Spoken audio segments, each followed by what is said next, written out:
Before hip-hop became polished, packaged, and algorithm-friendly, there was a man who didn't just break the mold, he smashed it. A man whose voice sounded like gravel soaked in honey. A man who could make you laugh, shock you, confuse you, and amaze you, all in the same verse. This is the story of Old Dirty Bastard, the wild card of the Wu-Tang Clan. A man who lived fast, loved hard, and left behind a legacy as raw as the streets he came from. Today, we dive into the rise and fall of a hip-hop wildcard. Russell Tyrone Jones, later known as Old Dirty Bastard, grew up in Brownsville, Brooklyn, one of the roughest neighborhoods in New York. But even in the chaos, ODB stood out.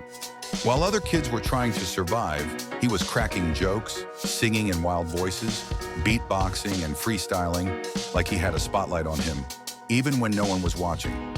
Together with two cousins, RZA and GZA, they formed the foundation of what would soon become the Wu-Tang Clan.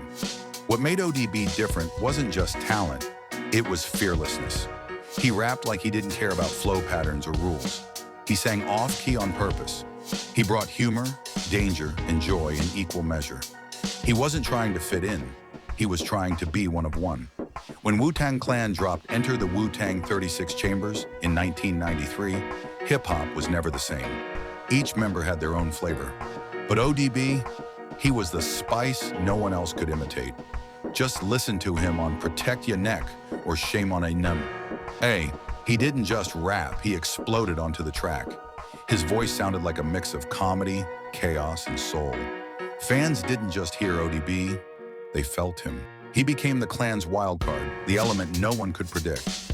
In 1995, ODB dropped his solo album, Return to the 36 Chambers.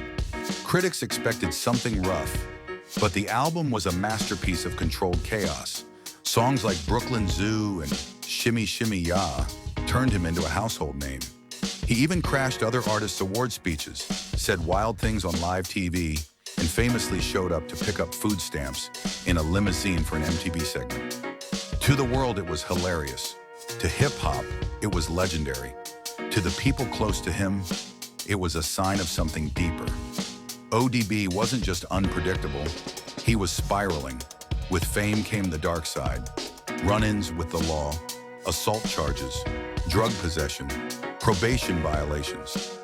Every time ODB tried to move forward, addiction and chaos pulled him back. The pressure of fame, street life, and personal demons created a storm he couldn't break free from. His wild energy, the same thing that made him a star, became the same thing that started tearing his life apart. By the late 90s, ODB was in and out of jail. Eventually, he was sentenced to several years behind bars. For someone who lived off freedom, movement, and expression, prison was a cage around his soul. The world kept spinning. Hip-hop evolved. The Clan grew. But ODB was stuck in time. When he was released in 2003, he tried to rebuild, but the world had become colder, faster, and more commercial. He signed with Rockefeller. He hit the studio. He tried to reclaim the magic, but something was missing. Or maybe something was broken. On November 13, 2004, just 2 days before his 36th birthday, Old Dirty Bastard collapsed in the studio. He died from an accidental overdose, a tragic end to a brilliant, chaotic, irreplaceable life. When the news broke, hip-hop didn't just lose a rapper, it lost an energy, one that could never be duplicated. Because ODB wasn't trying to be perfect. He wasn't trying to be clean, polished, or predictable. He was trying to be real, raw, unfiltered, human. Old Dirty Bastard's legacy isn't just in his music, it's in his spirit.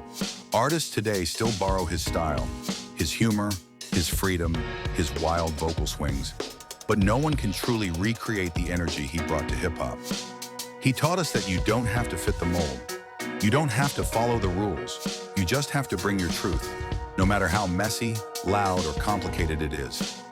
ODB wasn't just a rapper, he was a force of nature, a reminder that art is supposed to be alive. Thank you for watching. Make sure you like, subscribe, and turn on notifications for more deep dives into hip-hop history.